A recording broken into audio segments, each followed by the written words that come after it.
الحمدلله. حمد فقط از آن الله است. هم در حالت مصیبت، این حمد غیر الله تعالی به دیگر کس گفته نمیشه. حمد در حالت مصیبت، در حالت ناداد الله تعالی هم الحمدلله باید گوید. الله تعالی فرزندتون گرفت، جانتون گرفت، نه بیمار کرد، شما رو مصیبت داد، اولین کلمه ای که باید از زبانتون صادر بشه الحمدلله، انا لله و انا الیه راجعون. یعنی الحمدلله فقط در حالت این مثل شکر نیست.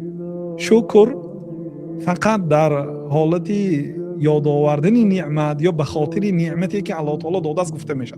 اما حمد هم به نعمت هم به مصیبت، الحمدلله علی کل حال، الحمدلله در تمام حالت ها گفته میشه. و الحمدلله تملأ المیزان. پیامبر علیه الصلاة و السلام که الحمدلله ترازو رو پر میکنه.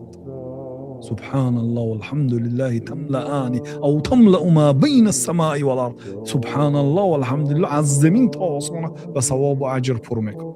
این کلمه ها آسان نیست، کلمه های معیده نیست، کلمه های کم ثواب نیست. سبحان الله بین زمین و آسمان پر میکند، ترازو را پر میکند.